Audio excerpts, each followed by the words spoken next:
When you hear these types of stories come out of WWE, you usually look at the article and say, that doesn't usually happen in WWE, especially under the current administration. But it did happen on Monday night, following a big six-man tag involving the Judgement Day when Monday Night Raw went off the air. There was a legitimate backstage argument after WWE's main event from Monday Night Raw went off the air. PWInsider is reporting this news that the argument involved members of the six-man tag team match that ended the show. The match featured Judgement Day, Dominic Mysterio, Damian Priest, and Finn Balor versus Kevin Owens, Sami Zayn, and Seth Rollins. And the main issue was that some spots in the match did not go on as planned, and they were called clunky, and aspects of the match were changed at the last second. What happened there, man? We'll get into that in a second. That's according to two sources within WWE. One source reportedly put the blame on a certain talent, but they didn't want to say who because they didn't want to make the internet go insane. After Finn Balor pinned Sami Zayn, everyone returned backstage, and that is when the argument began. Reportedly, it began out of frustration over how the match went, but there were never any indications that things were going to get physical, but many involved were not happy about the situation. It was noted that last night was just one of those nights, and emotions were running high.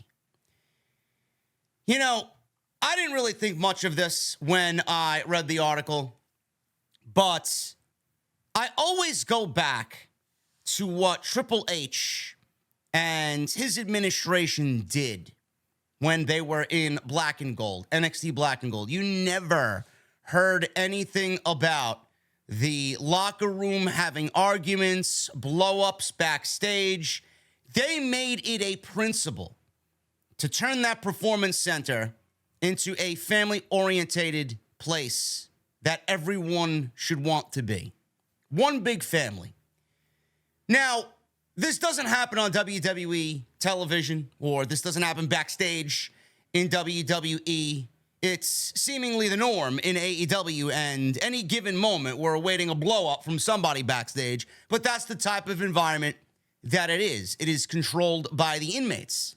WWE has a great grip on its talent, and they don't allow this type of thing to happen, and the talent there know better not to do that type of thing because they're a representation of the company. Now, I want to blame Vince McMahon for this, especially the part where it says shit was changed last minute. Aspects of the match were changed at the last second. I mean, that's a Vince McMahon thing.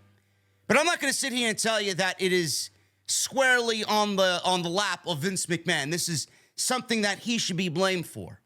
I don't want to sit here and do that because that would be wrong. But there has been, emotions running high on Monday night. Monday night is not in a good place right now. Raw is not in a good place. It is very, very difficult to sit through. We are seeing, don't get me wrong, we are seeing some forwarding of storylines. We are seeing progression of storylines. But my God, whatever is coming off of that show is just so simplistic and boring and not exciting.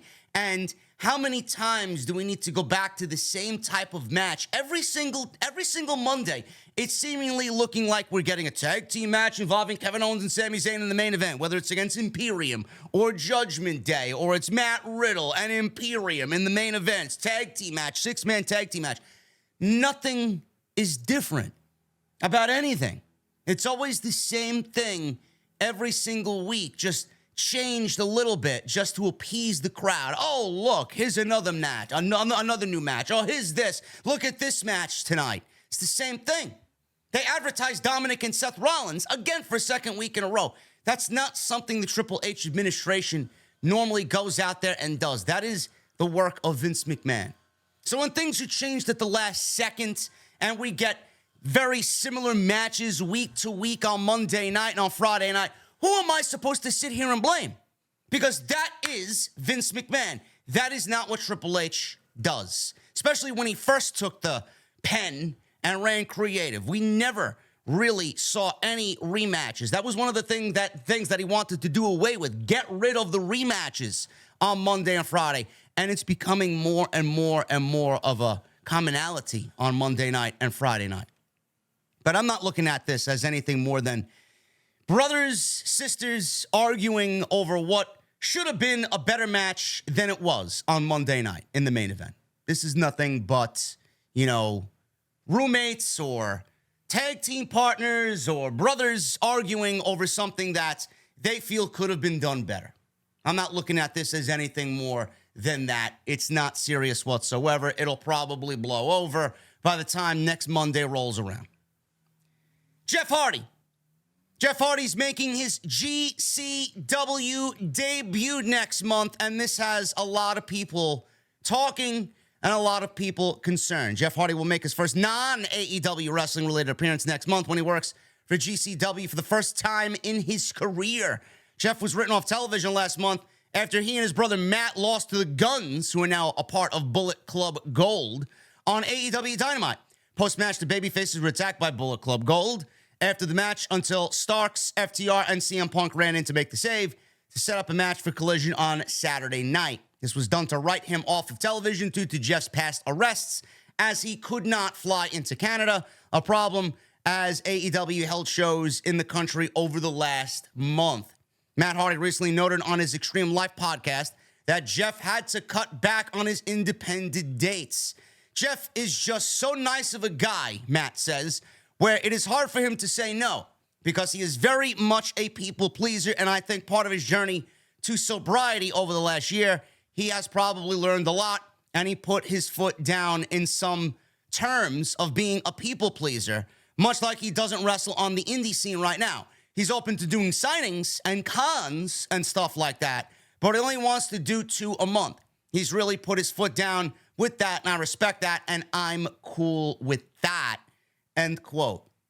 Now, Jeff Hardy will work the August 4th GCW show in Detroit at the Harpos Concert Theater for their My Name Is event.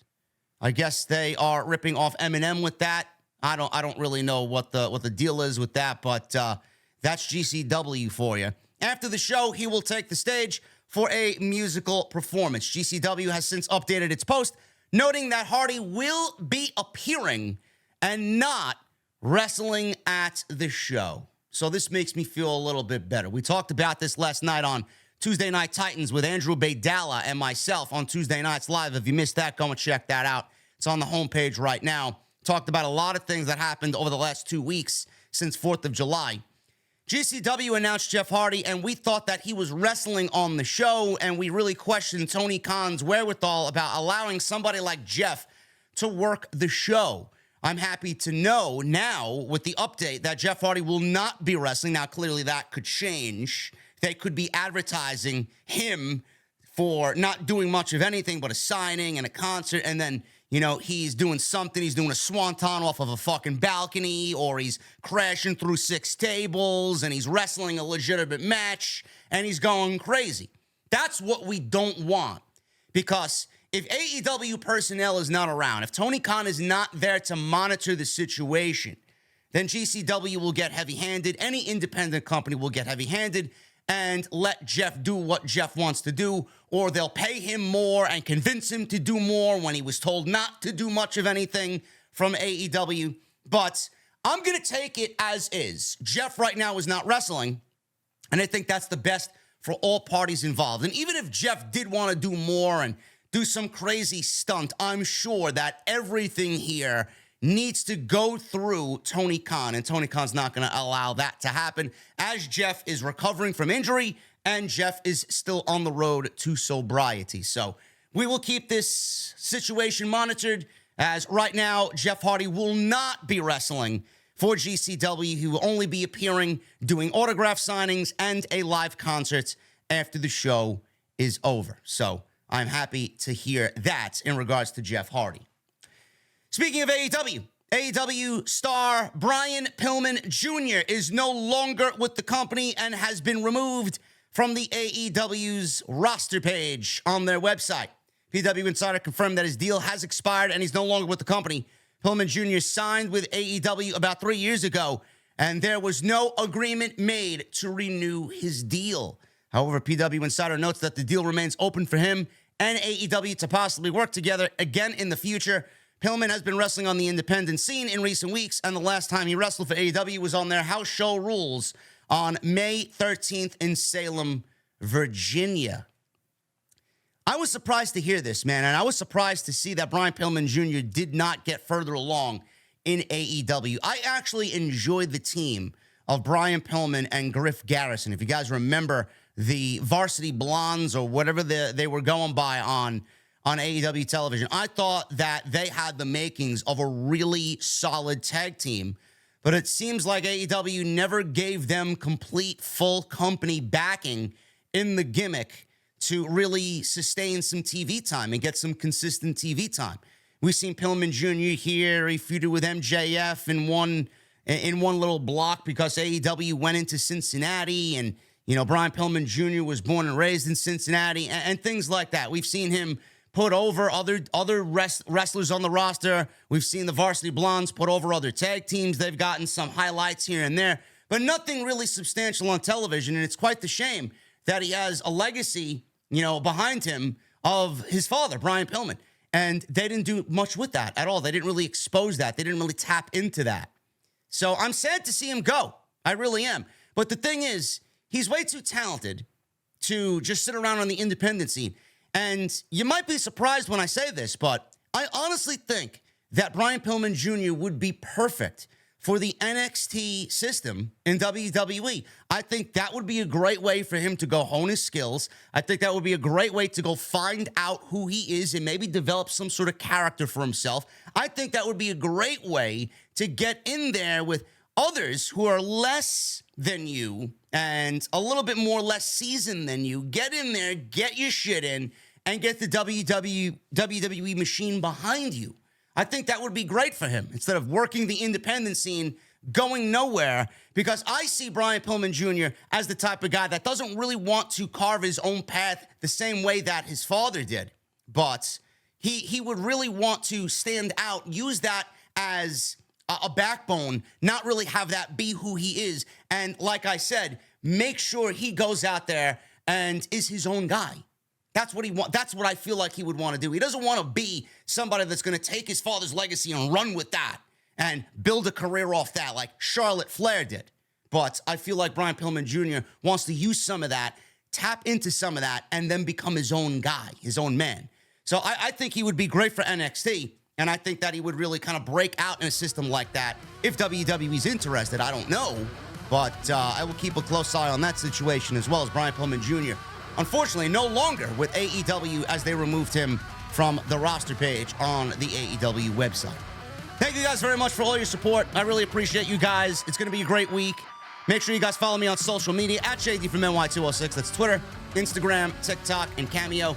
Make sure you guys hit that subscribe button down below. Turn on the bell for all notifications. Jesse and I will be live tonight with AEW Dynamite right here on Off the Script. And if you missed any of the other content, including Monday Night Raw live, and then Tuesday Night Titans last night, episode number 4 with Andrew Baydala and myself, everything you need is on the homepage. So go and check all of that out. Make sure you guys hit the thumbs up on the way out. Let's try for 1,000 likes minimum. And Jesse and I will see you right back here live tonight after AEW Dynamite on Off the Script. I'll see you guys later.